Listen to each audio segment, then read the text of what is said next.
बिस्मिल्लाहिर्रहमानिर्रहीम।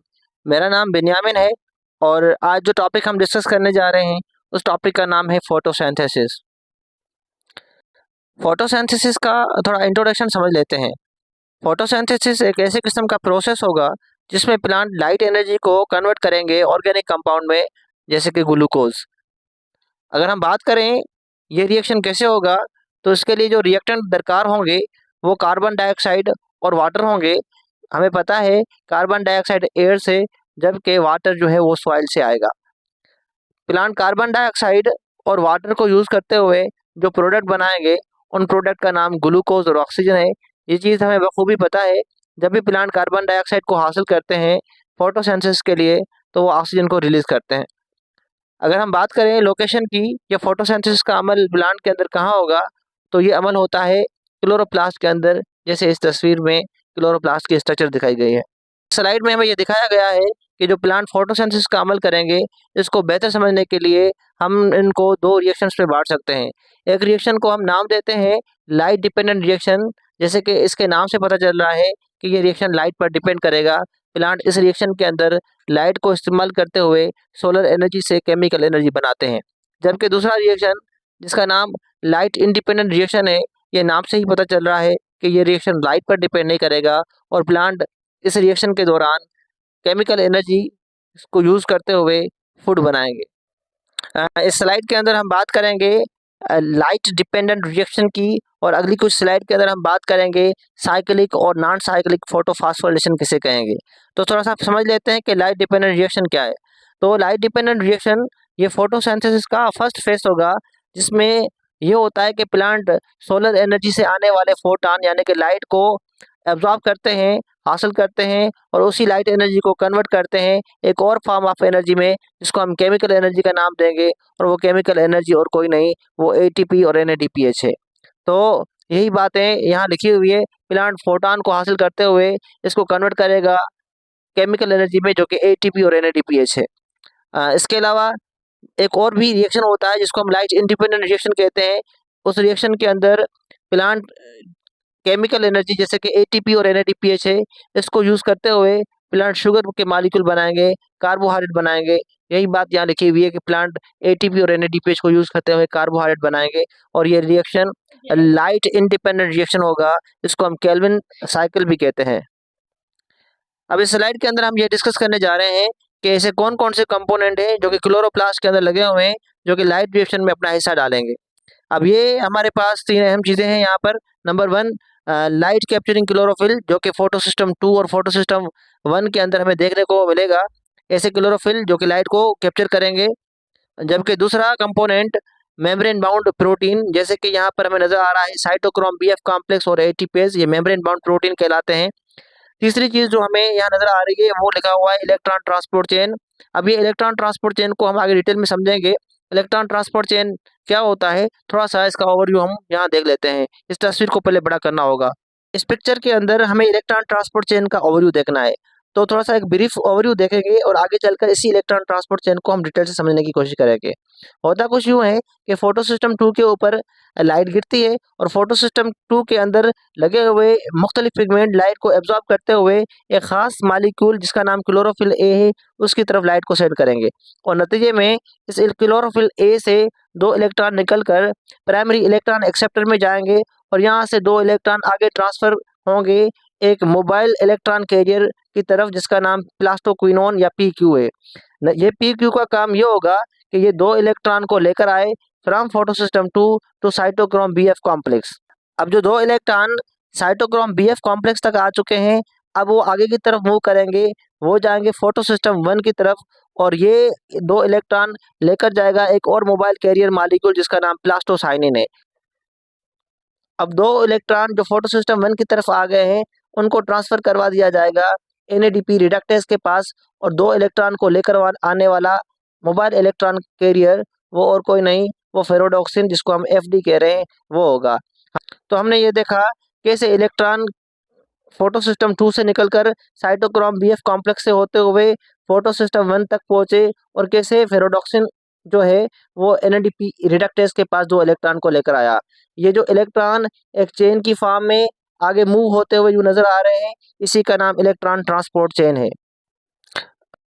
इस स्लाइड के अंदर हम थाइलाकोइड की मेम्ब्रेन में लगे हुए मेजर कॉम्प्लेक्स कंपोनेंट को समझने की कोशिश करेंगे। 4 अहम कंपोनेंट यहाँ दिखाए गए हैं, जिनका नाम photosystem 1, photosystem 2, cytochrome BF complex और एटीपेज है। अब इन्हीं चीज़ों को इस पिक्चर की मदद से देखने की कोशिश करते हैं। यहाँ फोटोसिस्टम 1 जबकि यहाँ फोटोसिस्टम 2 नज़र आ रहा है। इन फोटोसिस्टम 1 और 2 के दरमियान साइटोक्रोम बीएफ कॉम्प्लेक्स की स्ट्रक्चर दिखाई दे रही है और नीचे यहाँ पर हमें एटीपेज नज़र आ रहा है। अब इस स्लाइड के अंदर हम बात करेंगे मोबाइल इलेक्ट्रॉन कैरियर की। मोबाइल इलेक्ट्रॉन कैरियर ऐसे किस्म के मॉलिक्यूल्स हैं जो कि एक जगह से दूसरी जगह तक मूव होते हुए प्लांट्स के अंदर हमें नज़र आते हैं। अगर हम गौर से देखें थाइलाकोइड की मेम्ब्रेन को, तो यहाँ पर कुछ मोबाइल इलेक्ट्रॉन कैरियर नज़र आ रहे हैं। मोबाइल इलेक्ट्रॉन कैरियर जो थाइलाकोइड की मेम्ब्रेन के आसपास नज़र आ रहे हैं, उनको अगर हम गौर से देखें तो हमें प्लास्टोक्विनोन, प्लास्टोसाइनिन और फेरोडॉक्सिन दिखेंगे। यही चीज़ें अगर हम इस पिक्चर के अंदर देखने की कोशिश करें तो ये कहाँ नज़र आएंगे, ये समझते हैं। तो सबसे पहले हम बात करेंगे प्लास्टोक्विनोन की।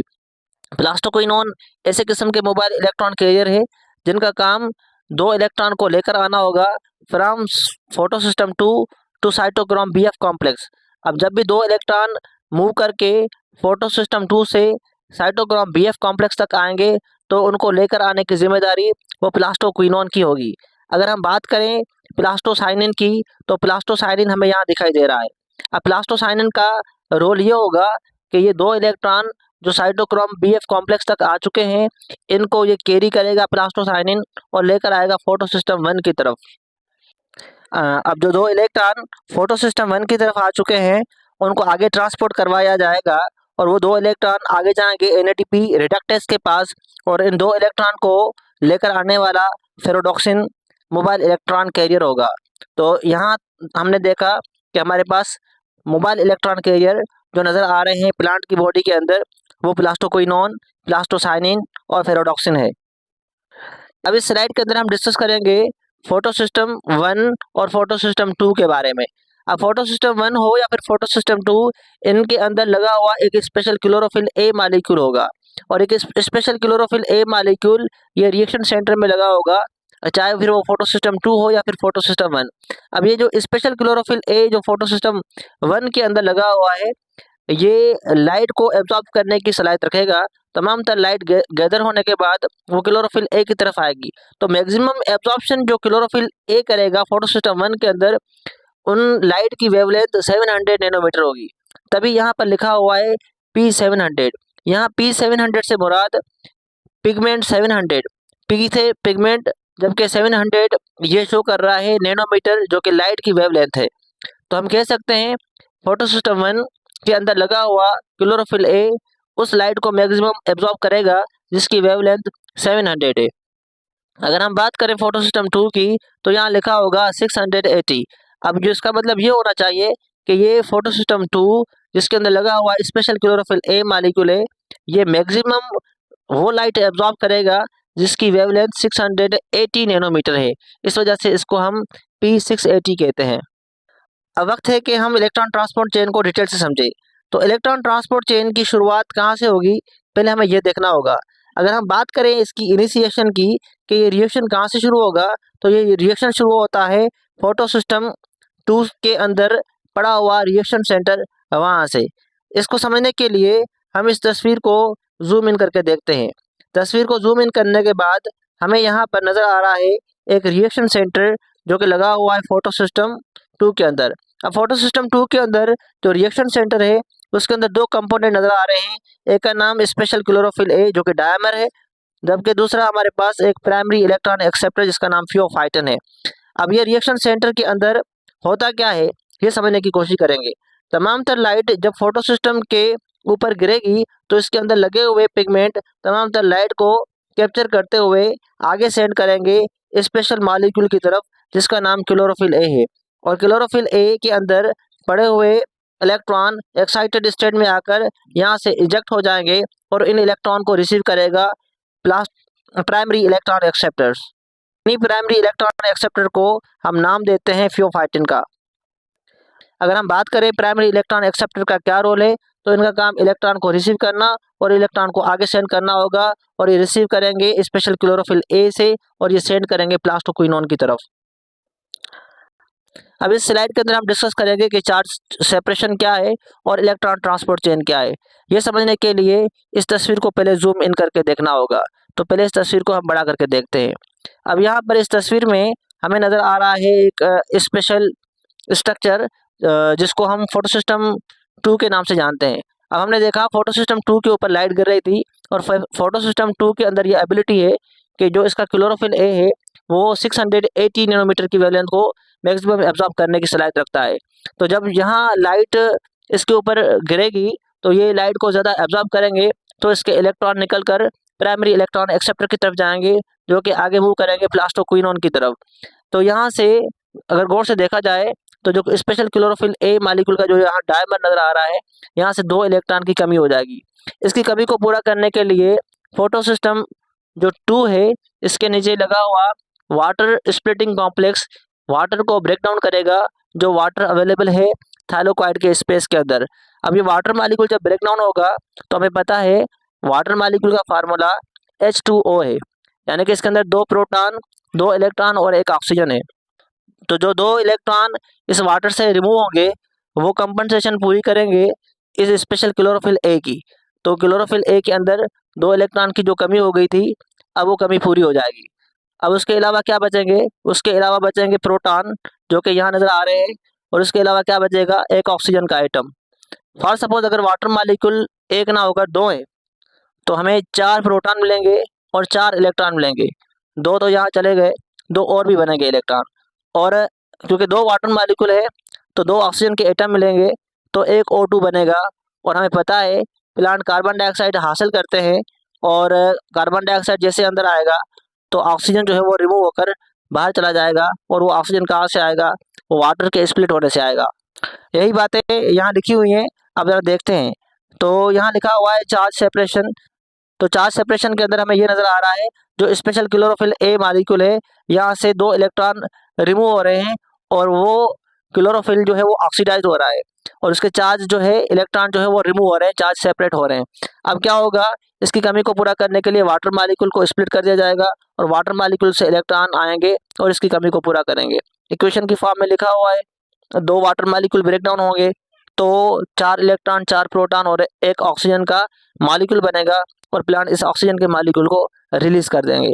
और जो इलेक्ट्रॉन यहाँ से निकल रहे हैं वो फोटो सिस्टम 2 के अंदर क्लोरोफिल ए जो लगा हुआ है, 2 इलेक्ट्रॉन यहाँ से निकलकर क्लोरोफिल ए की तरफ आ जाएंगे। अब जो 2 इलेक्ट्रॉन प्लास्टोक्विनोन आगे लेकर जा रहा था, इसका काम क्या था? प्लास्टोक्विनोन का हमने डिस्कस किया, फोटो सिस्टम 2 से 2 इलेक्ट्रॉन साइटोक्रोम कॉम्प्लेक्स तक फॉरवर्ड करना होगा। यही बात यहाँ लिखी हुई है कि प्लास्टोक्विनोन 2 इलेक्ट्रॉन को पास करेगा साइटोक्रोम BF कॉम्प्लेक्स तक, और यहाँ से फिर 2 इलेक्ट्रॉन साइटोक्रोम BF कॉम्प्लेक्स से आगे जाएंगे फोटो सिस्टम 1 की तरफ, और ये काम प्लास्टोसाइनिन करेगा।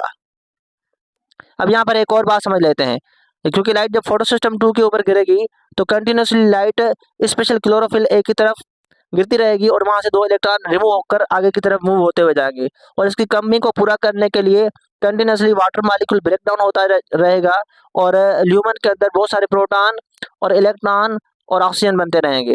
तो अगर यहाँ गौर से देखें तो यहाँ अगर प्रोटॉन की कंसंट्रेशन बहुत ज़्यादा बढ़ गई तो फिर वो क्या होगा कि वो प्रोटॉन इस ATP से बाहर आएंगे और ATP बनाने का काम करेंगे, और नतीजे में जैसे ही हाइड्रोजन आयन यहाँ से मूव करेंगे तो ये ATPase एडिनोसिन डाइफॉस्फेट और एक फास्फेट को मिलाकर ये ATP बनाने का काम करेंगे। नतीजे में जब बहुत सारे हाइड्रोजन यहाँ से पास हो रहे होंगे तो हाइड्रोजन आयन की कंसंट्रेशन स्ट्रोमा के अंदर बढ़ जाएगी। फिर ये स्ट्रोमा के अंदर जो हाइड्रोजन आयन पड़े हुए हैं वो इस साइटोक्रोम BF कॉम्प्लेक्स से दोबारा इस ल्यूमन के अंदर आएंगे। तो ये जो साइटोक्रोम BF कॉम्प्लेक्स है ये प्रोटॉन पंप की तरह एक्ट करेगा, यानी कि उन प्रोटॉन को जो कि पड़े हुए हैं स्ट्रोमा के अंदर, वहाँ से उनको लेकर ल्यूमन के अंदर ट्रांसफ़र करेगा, जो कि थाइलाकोइड का स्पेस है। अब इस स्लाइड के अंदर हम ये डिस्कस करने की कोशिश करेंगे कि एनर्जी की प्रोडक्शन कैसे होगी, कैसे ATP बनेगा और कैसे NADPH की फॉर्मेशन होगी। इससे पहले वाली स्लाइड में हमने ये देखा था कि वाटर मॉलिक्यूल के स्प्लिट होने से बहुत सारे हाइड्रोजन आयन बन रहे थे जो कि थाइलाकोइड के स्पेस के अंदर हमें नजर आ रहे थे। अब हमने फिर ये भी बात डिस्कस की कि अगर यहाँ हाइड्रोजन आयन की कंसंट्रेशन बहुत ज़्यादा बढ़ जाएगी और बाहर जो कि स्ट्रोमा है वहाँ हाइड्रोजन आयन की कंसंट्रेशन कम होगी, तो फिर क्या होगा, एक प्रोटॉन का ग्रेडियंट डेवलप होगा और वो hydrogen ion from the thylakoid space move करेंगे टुवर्ड द स्ट्रोमा। और जब हाइड्रोजन आयन मूव करते हुए थाइलाकोइड से स्ट्रोमा की तरफ आएंगे तो डेफिनेटली उनके पास कुछ काइनेटिक एनर्जी होगी, क्योंकि वो हाइड्रोजन आयन मूव करते हुए जब आएंगे तो वो अपनी एनर्जी ट्रांसफर करेंगे इस एटीपेज कॉम्प्लेक्स को, और एटीपेज जो एंजाइम लगा हुआ है वो इस एनर्जी को इस्तेमाल करते हुए एडिनोसिन डाइफॉस्फेट और एक इनऑर्गेनिक फास्फेट को मिलाकर एक एटीपी बनाएगा। तो कहने का मतलब ये है, अगर लाइट गिरेगी तो वाटर मॉलिक्यूल ब्रेकडाउन होगा, वाटर मॉलिक्यूल ब्रेकडाउन होगा तो हाइड्रोजन आयन बनेंगे, और हाइड्रोजन आयन बनेंगे तो हाइड्रोजन आयन यहाँ से मूव करेंगे, नतीजे में एडिनोसिन डाइफॉस्फेट और फास्फेट मिलकर एटीपी बनाएंगे। तो यहाँ तक तो हमें कहानी समझ में आ रही है कि एटीपी का वजूद कैसे आ रहा है। अगर हम बात करें इलेक्ट्रॉन ट्रांसपोर्ट चेन की, जहाँ तक हमने छोड़ा था, तो उसके आगे की कहानी को भी कंटिन्यू करेंगे। थोड़ा सा जल्दी से रिकैप कर लेते हैं, इलेक्ट्रॉन ट्रांसपोर्ट चेन कैसे हो रही थी। फोटो सिस्टम 2 से 2 इलेक्ट्रॉन साइटोक्रोम बीएफ कॉम्प्लेक्स तक आए, उनको लेकर आया प्लास्टोक्विनोन। उसके बाद हमने देखा अब जो 2 इलेक्ट्रॉन आ गए हैं फोटो सिस्टम 2 से निकलकर साइटोक्रोम बीएफ कॉम्प्लेक्स तक, तो ये साइटोक्रोम बीएफ कॉम्प्लेक्स से 2 इलेक्ट्रॉन अब वो मूव करेंगे फोटो सिस्टम 1 की तरफ, और इनको लेकर जाएगा प्लास्टोसाइनिन। ये बात समझने से पहले एक बात और समझ लें कि जैसे लाइट फोटो सिस्टम 2 के ऊपर गिर रही है, सिमिलरली लाइट फोटो सिस्टम 1 के ऊपर भी गिरेगी। तो फोटो सिस्टम 1 के ऊपर गिरेगी तो यहाँ पर भी काफ़ी इवेंट सेम होंगे। ये समझने के लिए इस स्ट्रक्चर को हम जूम इन करके देखते हैं। जैसे लाइट फोटो सिस्टम 2 के ऊपर गिर रही थी, सिमिलरली लाइट फोटो सिस्टम 1 के ऊपर भी गिरेगी, और लाइट जो है वो स्पेशल क्लोरोफिल ए की तरफ आ रही थी, तो यहाँ पर भी स्पेशल क्लोरोफिल ए दिखाया गया है, लाइट यहाँ तक भी आएगी। और जैसे यहाँ से 2 इलेक्ट्रॉन स्पेशल क्लोरोफिल ए से निकलकर प्राइमरी इलेक्ट्रॉन एक्सेप्टर के पास जा रहे थे, सिमिलरली स्पेशल क्लोरोफिल ए से 2 इलेक्ट्रॉन निकलकर यहाँ पर भी प्राइमरी इलेक्ट्रॉन एक्सेप्टर के पास जाएंगे। तो यहाँ तक तो इवेंट सेम नजर आ रहे हैं। उसके बाद ये हो रहा था कि जो इसके 2 इलेक्ट्रॉन यहाँ से रिमूव हो रहे थे, इसकी कमी को पूरा करने के लिए वाटर मॉलिक्यूल से 2 इलेक्ट्रॉन आ रहे थे, मगर यहाँ ऐसा कुछ नहीं होगा। इसके जो 2 इलेक्ट्रॉन निकलकर प्राइमरी इलेक्ट्रॉन एक्सेप्टर के पास गए, तो इनकी 2 इलेक्ट्रॉन की कमी को पूरा करने के लिए वाटर स्प्लिट नहीं होगा, बल्कि ये प्लास्टोसाइनिन 2 इलेक्ट्रॉन को लेकर आएगा साइटोक्रोम बीएफ कॉम्प्लेक्स से, और वो ट्रांसफर करेगा स्पेशल क्लोरोफिल ए की तरफ। आई होप आपको ये बात समझ में आ गई होगी कि जो वाटर मॉलिक्यूल जो है वो सिर्फ और सिर्फ फोटो सिस्टम 2 की तरफ टूटते हुए हमें नजर आएगा, फोटो सिस्टम 1 के नीचे कोई वाटर मॉलिक्यूल स्प्लिट होते हुए हमें नजर नहीं आएगा। अब जो 2 इलेक्ट्रॉन निकल चुके हैं स्पेशल क्लोरोफिल ए से, वो गए इस प्राइमरी इलेक्ट्रॉन एक्सेप्टर के पास, और प्राइमरी इलेक्ट्रॉन एक्सेप्टर इन 2 इलेक्ट्रॉन को आगे फॉरवर्ड करेगा फेरोडॉक्सिन की तरफ, और फेरोडॉक्सिन मोबाइल इलेक्ट्रॉन कैरियर है, और ये 2 इलेक्ट्रॉन को फोटो सिस्टम 1 से एनएडीपी रिडक्टेज एक एंजाइम है उसको ये 2 इलेक्ट्रॉन ट्रांसफर करेगा। अब जो 2 इलेक्ट्रॉन एनएडीपी रिडक्टेज के पास आ चुके हैं, वो 2 इलेक्ट्रॉन ट्रांसफर करेगा एनएडीपी प्लस और प्रोटॉन की तरफ। नतीजे में ये एनएडीपी प्लस का मतलब ये है कि इससे एक इलेक्ट्रॉन की कमी है, और प्रोटॉन के ऊपर पॉजिटिव चार्ज है, इसका मतलब ये है कि इस प्रोटॉन के पास एक इलेक्ट्रॉन की कमी है। जब इन दोनों को एक एक इलेक्ट्रॉन दिया जाएगा तो ये दोनों चीज़ें मिलकर NADPH बनाएंगे, और NADPH जो है ये एक किस्म की स्टोर्ड फॉर्म में एनर्जी है जो कि लाइट रिएक्शन में बन रही है। तो लाइट रिएक्शन में बनने वाली जो एनर्जी अभी हमने देखी वो 2 किस्म की है, एक का नाम NADPH जबकि दूसरे का नाम ATP है। यहाँ हमें ATP बनते हुए नजर आ रहा है, और ATP को बनाने का काम ATPase का है, और इसके लिए हाइड्रोजन आयन का निकलना जरूरी था।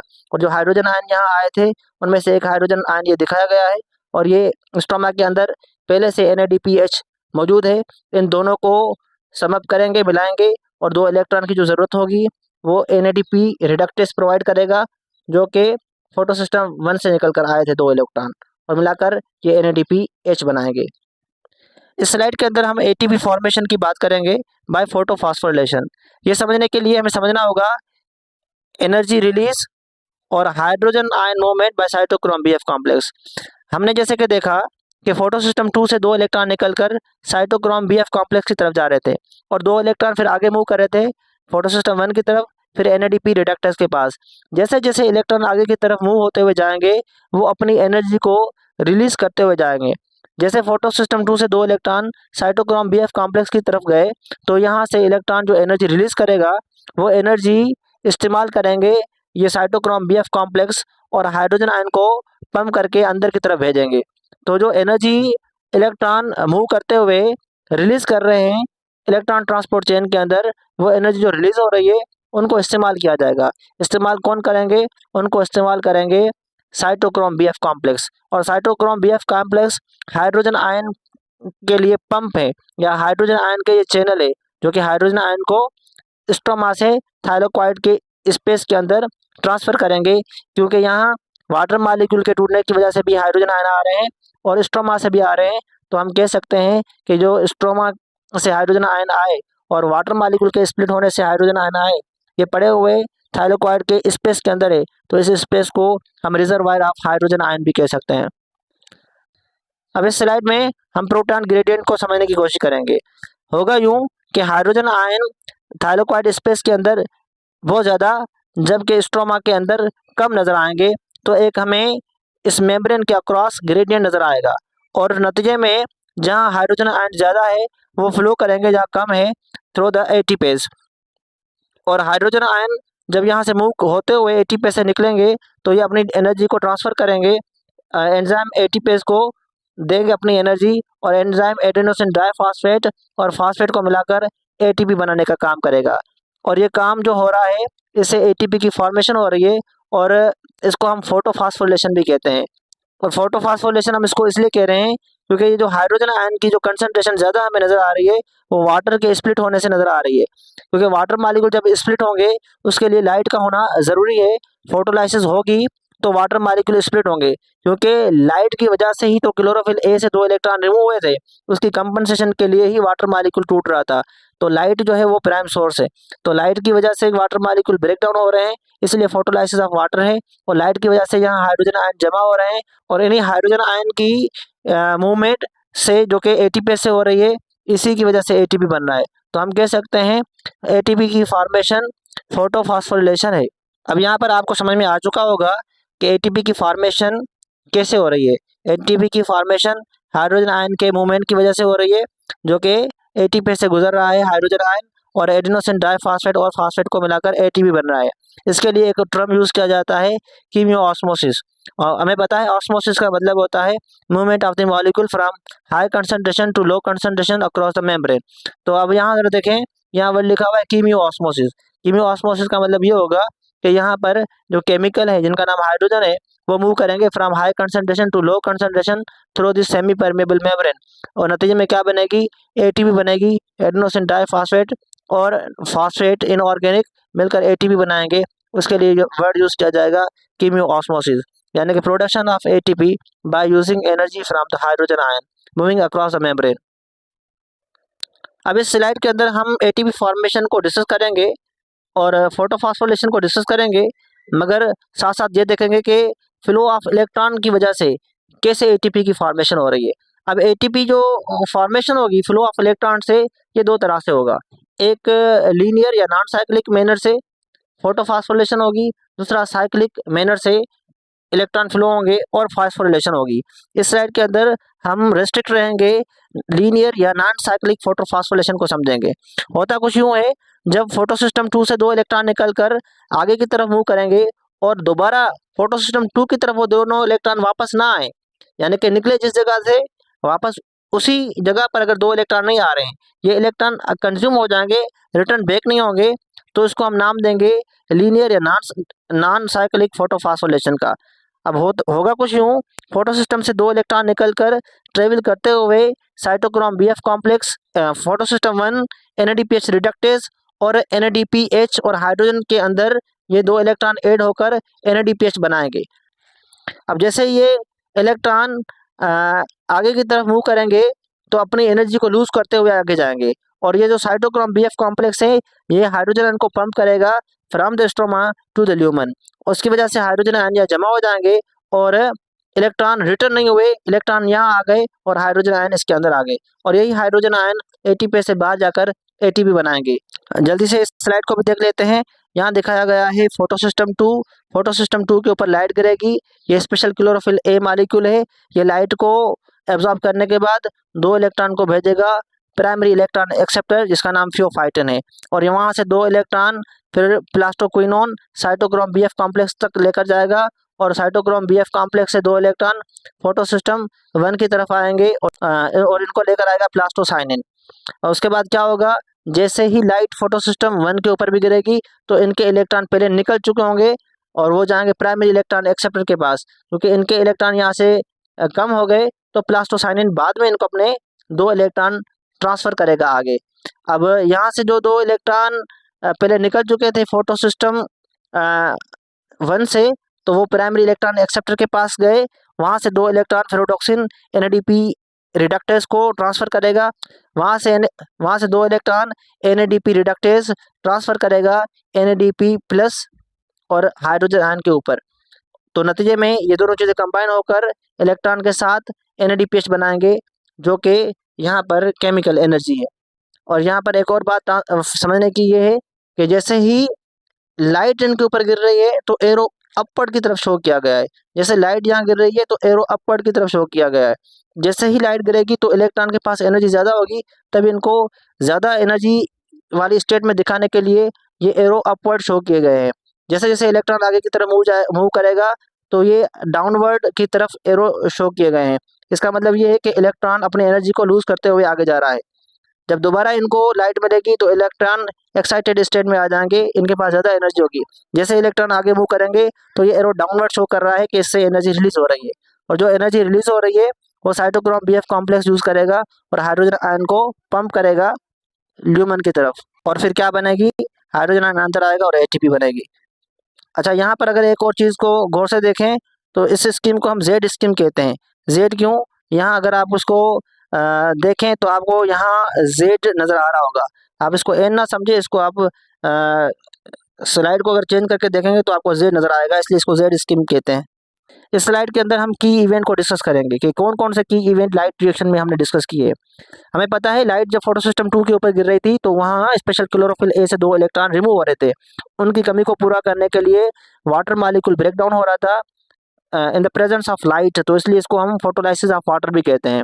तो वाटर के ब्रेक डाउन होने से 2 इलेक्ट्रॉन 2 प्रोटॉन और एक ऑक्सीजन का एटम बन रहा था। उसके बाद जो इलेक्ट्रॉन निकल गए वो आगे की तरफ मूव करेंगे और इलेक्ट्रॉन ट्रांसपोर्ट चेन हमें देखने को मिलेगी, और इलेक्ट्रॉन फोटो सिस्टम 2 से फोटो सिस्टम 1 की तरफ मूव करेंगे।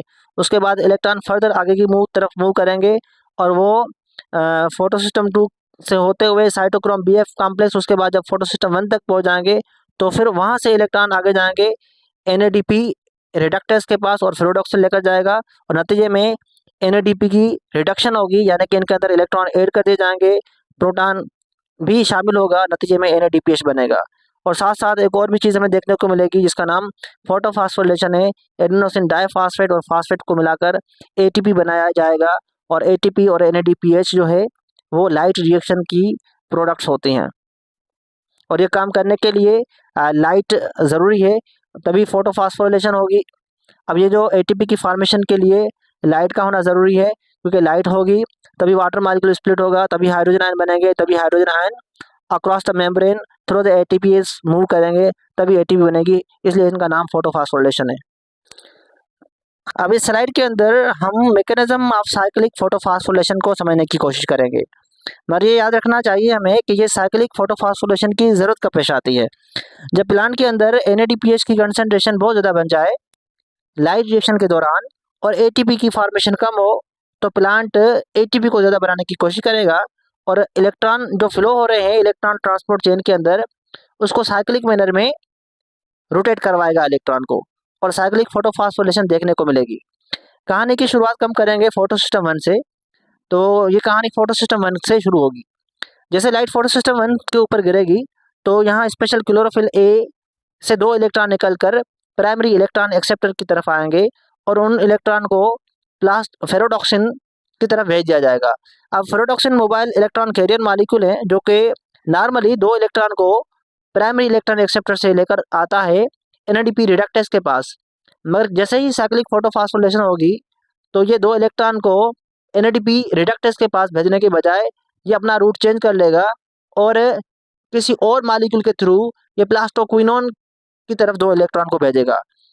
और जैसे 2 इलेक्ट्रॉन प्लास्टोक्विनोन की तरफ आएंगे तो वो इलेक्ट्रॉन साइटोक्रोम बीएफ कॉम्प्लेक्स से होते हुए प्लास्टोसाइनिन के पास आएंगे और दोबारा वो फोटोसिस्टम 1 की तरफ आएंगे।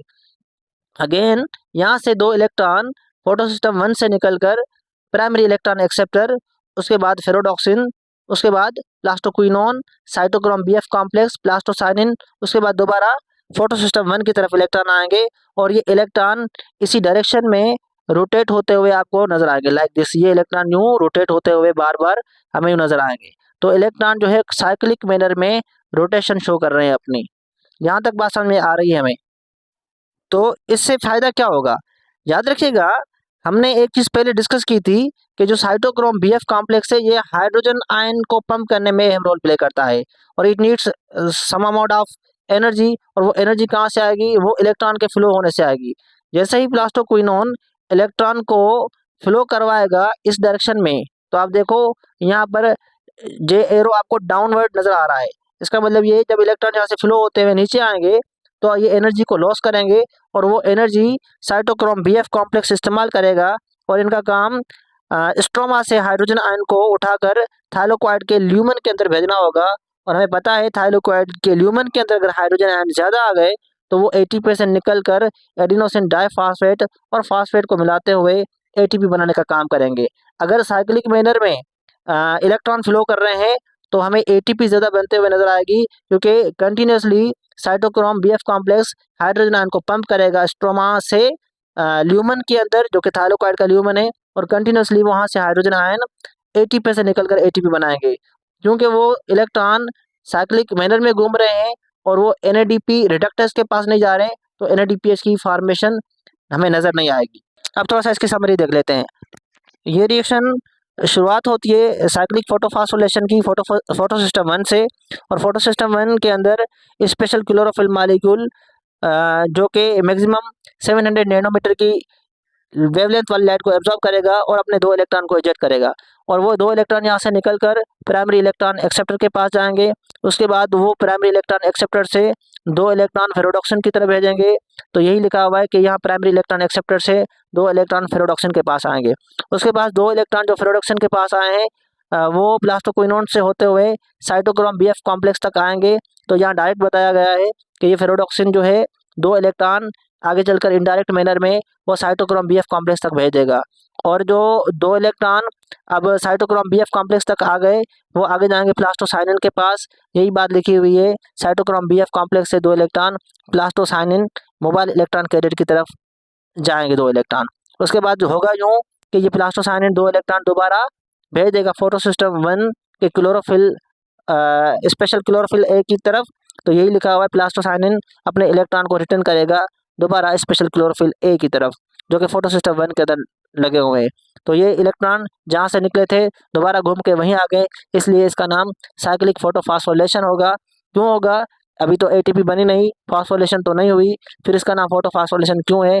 क्योंकि ये काम होते हुए एक और भी इवेंट होगा साथ में, क्योंकि हमने देखा cytochrome BF complex hydrogen ion को पंप करेगा, जो कि आगे चलकर एटीपी से हाइड्रोजन आयन निकालकर एडिनोसिन डाइफॉस्फेट और फास्फेट को मिलाकर एटीपी बनाएगा।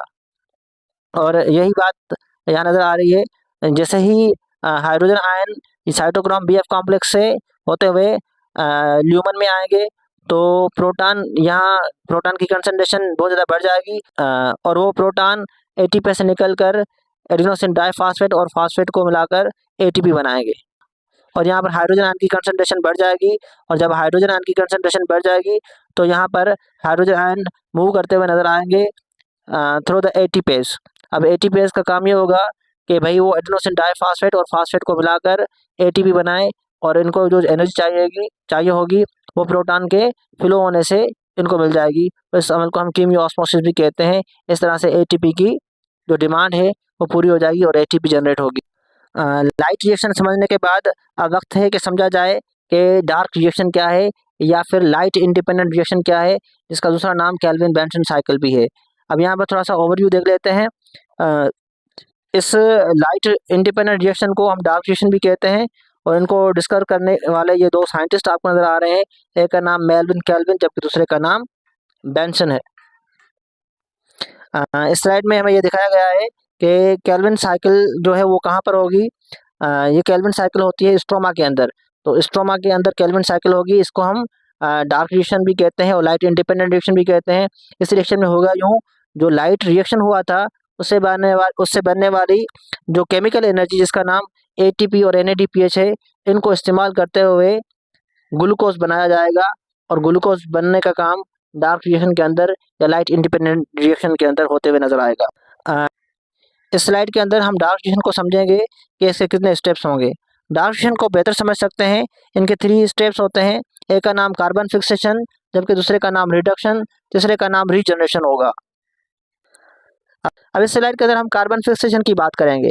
कार्बन फिक्सेशन में होता यह है कि बाहर से आने वाला कार्बन डाइऑक्साइड इसको एक और मॉलिक्यूल के साथ फिक्स करवा दिया जाता है और ये मॉलिक्यूल प्रेजेंट होगा स्ट्रोमा के अंदर, क्योंकि डार्क रिएक्शन स्ट्रोमा के अंदर हो रही है।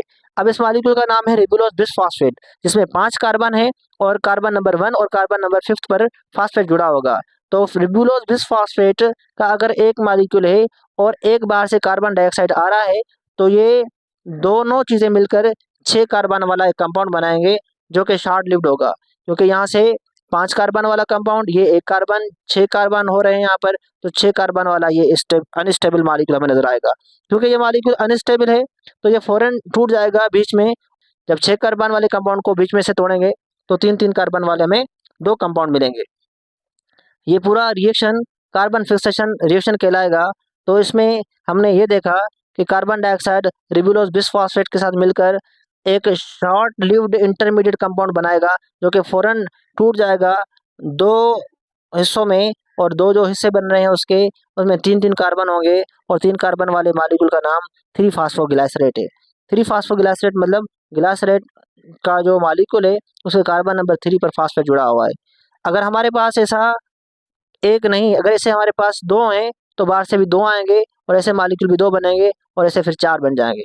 अगर हमारे पास रिबुलोज बिसफॉस्फेट 3 हैं, बाहर से 3 कार्बन डाइऑक्साइड आएंगे तो 6 कार्बन वाले भी हमारे पास 3 बनेंगे और ऐसे 3-3 वाले भी हमारे पास फिर 6 बनने चाहिए। अब यहाँ तक तो हमने समझा कार्बन फिक्सेशन। अब इस स्लाइड के अंदर थोड़ा सा रिव्यू कर लेते हैं कि हमने क्या देखा। हमने देखा कि बाहर से कार्बन डाइऑक्साइड आ रहा है और जो कि रिबुलोज बिसफॉस्फेट के साथ अटैच होगा और ये काम करवाने के लिए एक एंजाइम दरकार होगा जिसका नाम रुबिस्को है। तो रुबिस्को एक ऐसा एंजाइम है जिसका काम कार्बोक्सिलेशन करवाना है, यानी कि कार्बन डाइऑक्साइड को अटैच करवाना है इसके साथ, रिबुलोज बिसफॉस्फेट के साथ। तो उसके बाद जो हमें रिजल्ट नजर आएगी, तो 6 कार्बन वाला हमें कंपाउंड नजर आएगा, जो कि 6 कार्बन यहाँ लिखा हुआ है इंटरमीडिएट कंपाउंड नजर आ रहा है, जिसकी शॉर्ट लिव्ड होगी, यानी कि थोड़ी देर के लिए बनेगा। उसके बाद ये ब्रेक डाउन हो जाएगा। ब्रेक डाउन होने के बाद क्या होगा कि 3-3 कार्बन वाले हमें 2 मॉलिक्यूल मिलेंगे और इनका नाम 3 फास्फोग्लिसरेट होगा। अगर हमारे पास 3 कार्बन डाइऑक्साइड है तो 3 रिबुलोज बिसफॉस्फेट है, इनको जोड़ने के लिए जो एंजाइम होगा वो रुबिस्को होगा और नतीजे में 6 कार्बन वाले भी हमारे पास 3 बनेंगे। जब इनको बीच में से तोड़ेंगे तो 3 फास्फोग्लिसरेट हमें 6 नजर आएंगे। तो ये 6 नजर आ रहे हैं 3 फास्फोग्लिसरेट। और ये काम करने के लिए जो एंजाइम रेस्पॉन्सिबल है उसका नाम हमने डिस्कस किया, उसका नाम रुबिस्को है। याद रखिएगा, रुबिस्को का काम कार्बन डाइऑक्साइड को भी मिलाना होता है रिबुलोज बिसफॉस्फेट के साथ, और ऐसी एक्टिविटी को हम कार्बो ऑक्सिलेज एक्टिविटी कहते हैं। अगर प्लांट के अंदर कार्बन डाइऑक्साइड कम और ऑक्सीजन ज़्यादा हो तो वो ऑक्सीजन को भी रिबुलोज बिसफॉस्फेट के साथ मिलाने की सलाहियत रखेंगे और उनका उस एक्टिविटी का नाम ऑक्सीजनेस होगा। स्लाइड के अंदर हम बात करेंगे दूसरे फेज की, जिसका नाम रिडक्शन है। रिडक्शन का मतलब होता है गेन ऑफ इलेक्ट्रॉन। तो यहाँ पर हमें कहीं ना कहीं गेन ऑफ इलेक्ट्रॉन या गेन ऑफ हाइड्रोजन होते हुए हमें नजर आएंगे। अब जहाँ से कहानी को खत्म किया था वहीं से शुरू करेंगे। कार्बन फिक्सेशन में हमें 3 फास्फोग्लिसरेट बनते हुए नजर आया था। सपोज हमने 3 फास्फोग्लिसरेट का एक कंपाउंड उठाया है और इसके अंदर हम एक एटीपी खर्च कर रहे हैं, तो नतीजे में ये एटीपी जब टूटेगा तो एक एडिनोसिन डाइफॉस्फेट हमें मिलेगा, जबकि इसके साथ साथ एक इनऑर्गेनिक फास्फेट भी नजर आएगा। वो इनऑर्गेनिक फास्फेट अगर हम इस 3 बिसफॉस्फोग्लिसरेट के कार्बन नंबर 1 के साथ अटैच करवा दें तो इसका नाम चेंज होकर यूं हो जाएगा 1,3 बिसफॉस्फोग्लिसरेट। तो हमने देखा 3 फास्फोग्लिसरेट से 1,3 बिसफॉस्फोग्लिसरेट बन रहा है और ये काम तब होगा जब हम एटीपी खर्च करेंगे। और एटीपी कहाँ से आ रही है? ये लाइट रिएक्शन से आ रही है, जिसको हम कंज्यूम क्या कर रहे हैं, जिसको कंज्यूम कर रहे हैं डार्क रिएक्शन के अंदर। और अगर हमारे पास 3 फास्फोग्लिसरेट का एक कंपाउंड है तो एक एटीपी खर्च करने की वजह से एक एटीपी बना और एक 1,3 बिसफॉस्फोग्लिसरेट बना। और अगर ऐसा एक ना होकर 6 हों तो 6 एटीपी खर्च करने होंगे, 6 एटीपी बनेंगे और 6 ऐसे मॉलिक्यूल बनेंगे। इसके आगे की कहानी ज़रा देखते हैं। अब हमें बनते हुए नज़र आया 1,3-बिसफॉस्फोग्लिसरेट। अब इस 1,3-बिसफॉस्फोग्लिसरेट के अंदर रिडक्शन होते हुए हमें नज़र आएगी। होगा कुछ यूँ कि जो लाइट रिएक्शन के अंदर NADPH बना था, हम उस NADPH को यहाँ कंज्यूम करेंगे। पहले एक से कहानी को शुरू करते हैं। हमारे पास एक 3-बिसफॉस्फोग्लिसरेट है और हमने एक NADPH खर्च किया, तो इसके प्रोटॉन और इसके इलेक्ट्रॉन यहाँ से रिमूव होते हुए नज़र आएंगे और ये चेंज हो जाएगा NADP+ में। और इसके जो इलेक्ट्रॉन है वो ऐड करेंगे हम 1,3-बिसफॉस्फोग्लिसरेट के अंदर, तो इसकी रिडक्शन होते हुए नज़र आएगी, क्योंकि यहाँ गेन ऑफ इलेक्ट्रॉन हो रहा है, गेन ऑफ हाइड्रोजन हो रहे हैं, तो उसके अंदर इलेक्ट्रॉन गेन हो रहे हैं, तो ये रिडक्शन होते हुए हमें नज़र आ रही है। तब इस फेस का नाम रिडक्शन वाला फेस है। मगर ये काम होने से पहले एक और भी काम होगा कि जो कार्बन नंबर 1 पे जो फास्फेट है ये यहाँ से रिमूव हो जाएगा। तो हुआ कुछ यूँ कि 1,3-बिसफॉस्फोग्लिसरेट से कार्बन नंबर 1 वाला फास्फेट रिमूव हुआ और NADPH से हाइड्रोजन निकलकर, इलेक्ट्रॉन निकलकर वो इस कंपाउंड के अंदर ऐड हुए और NADPH चेंज हुआ NADP+ में। तो इसकी स्ट्रक्चर चेंज होते हुए नज़र आएगी। तो 3 कार्बन वाला कंपाउंड नज़र आएगा। तो वो 3 कार्बन वाला कंपाउंड, क्योंकि इसका कार्बन नंबर 1 पे जो फास्फेट है वो रिमूव हो चुका है, तो यहाँ पर भी कार्बन नंबर 1 पर फास्फेट आपको नज़र नहीं आएगा। मगर जो स्ट्रक्चर बनेगी उसका नाम होगा ग्लाइसरल्डिहाइड 3 फास्फेट। तो हम कह सकते हैं 1,3-बिसफॉस्फोग्लिसरेट से ग्लाइसरल्डिहाइड 3 फास्फेट बनेगा जब उसके अंदर एक NADPH खर्च करेंगे और एक NADP+ बनेगा और एक फास्फेट ग्रुप रिमूव होते हुए यहाँ से नज़र आएगा। अगर हमारे पास ऐसा एक ना होकर 6 कंपाउंड है तो 6 NADPH खर्च करने होंगे, 6 NADP+ बनेंगे और 6 फास्फेट रिमूव होते हुए नज़र आएंगे और 6 ग्लाइसरल्डिहाइड 3 फास्फेट हमें नज़र आएंगे। यही बात लिखी हुई है, 1,3-बिसफॉस्फोग्लिसरेट से ग्लाइसरल्डिहाइड 3 फास्फेट बनेगा और इसकी होगी रिडक्शन, क्योंकि यहाँ से निकल रहे हैं NADPH से इलेक्ट्रॉन निकल रहे हैं, तो NADPH की होगी ऑक्सीडेशन। तो अगर हम इसको समराइज करें एक इक्वेशन में, तो हमारे पास जो 3-फास्फोग्लिसरेट है, 3-फास्फोग्लिसरेट या 3-फास्फोग्लिसरिक एसिड भी कहते हैं हम इसको, इसमें हमने 6 ATP खर्च किए, ओके, और उसके साथ साथ हमने 6 NADPH खर्च किए, ओके, और उसके साथ साथ हमने जो प्रोडक्ट बनाई उसमें ऐसे मालिक्यूल हमें कितने नज़र आ रहे हैं, ऐसे 6 नज़र आ रहे हैं, और इनका नाम क्या है, 6 मालिक्यूल ग्लाइसरल्डिहाइड फास्फेट। और उसके साथ साथ क्या क्या नज़र आएगा हमें, क्योंकि जब हमने ATP को खर्च किया था, अगर हमने 6 ATP को खर्च किए हैं तो 6 ADP बनेंगे, तो 6 ATP से 6 ADP बने, और उसके साथ साथ अगर हम देखें हमने 6 NADPH खर्च किए थे तो 6 NADP+ बने, तो हमने 6 NADPH को खर्च किया था, 6 NADP+ बने, और उसके साथ साथ अगर हम देखें ऐसे हमारे पास 6 कंपाउंड थे और 6 फास्फेट रिमूव होते हुए नज़र आएंगे, तो यहाँ हमें 6 फास्फेट रिमूव होते हुए नज़र आ रहे हैं। तो अब वक्त है कि समझा जाए कि रीजनरेशन रिएक्शन क्या है। अब रीजनरेशन रिएक्शन का मतलब ये होगा कि रिबुलोज बिसफॉस्फेट जो कि शुरू में पार्टिसिपेट कर रहा था रिएक्शन के अंदर, दोबारा उसको रीजनरेट किया जाए। ये काम करने के लिए होगा यूँ कि जो ये 6 कंपाउंड बने थे ग्लाइसरल्डिहाइड 3 फास्फेट के, उनमें से एक को अलग कर दिया जाएगा जो आगे चलकर ग्लूकोज बनाने का काम करेगा। बाकी जो रिमेनिंग 5 है उनको हम समझेंगे कि इनको दोबारा रीअरेंज करके दोबारा रिबुलोज बिसफॉस्फेट कैसे बनाया जाए। अब ट्रायोज शुगर जिसका नाम ग्लाइसरल्डिहाइड 3 फास्फेट है, इनको दोबारा रीजॉइन करना है और रिबुलोज बिसफॉस्फेट बनाना है। अब ये काम करने के लिए 3 कार्बन वाला कंपाउंड, ऐसा एक नहीं है, ऐसे हमारे पास 5 है, तो 5 को मल्टीप्लाई करें 3 के साथ टोटल 15 कार्बन होते हैं।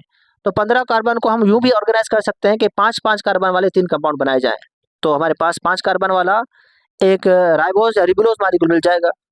और उसके साथ साथ क्या चाहिए हमें, ऐसे 3 कंपाउंड बनाने हैं, तो 3-3 5-5 वाले 3 बन जाएंगे। तो यहाँ 15 कार्बन है और यहाँ 15 कार्बन का हिसाब पूरा है। अब यहाँ देखिए हर एक कंपाउंड के साथ एक फास्फेट जुड़ा हुआ है। अगर हम बात करें ग्लाइसरल्डिहाइड 3 फास्फेट की, तो अगर ऐसे 5 कंपाउंड है तो 5 फास्फेट होने चाहिए। मगर यहाँ जो मॉलिक्यूल बनता हुआ नजर आ रहा है इसका नाम 1,3-बिसफॉस्फोग्लिसरेट होगा, तो उसको कितने फास्फेट चाहिए। पहले एक मॉलिक्यूल की बात करें, एक को चाहिए 2 फास्फेट, तो 2 होंगे तो उनको चाहिए होंगे 4 फास्फेट, अगर ऐसे 3 होंगे तो उसको चाहिए होंगे 6 फास्फेट। तो यहाँ पर पड़े हुए 5 फास्फेट है और हमें चाहिए 6 फास्फेट, तो एक फास्फेट कहाँ से आएगा, वो आएगा ATP से। ATP को ब्रेक डाउन करेंगे तो एडिनोसिन डाइफास्फेट बनेगा और उसका एक फास्फेट हम यहाँ जोड़ देंगे और 6 फास्फेट पूरे हो जाएंगे।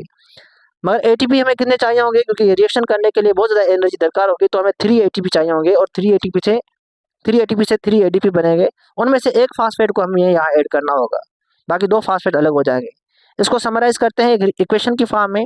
ग्लाइसर एल्डिहाइड 3 फास्फेट हमारे पास थे 5 कंपाउंड है और उसके साथ हमें 3 एटीपी चाहिए और ये काम होगा, रिएक्शन होगा तो हमें 3 मॉलिक्यूल बनेंगे रिबुलोज बिसफॉस्फेट के, क्योंकि 3 एटीपी खर्च किए हैं तो नतीजे में 3 एडीपी भी बनेंगे, जैसे जैसे कि यहाँ दिखाया है हमने।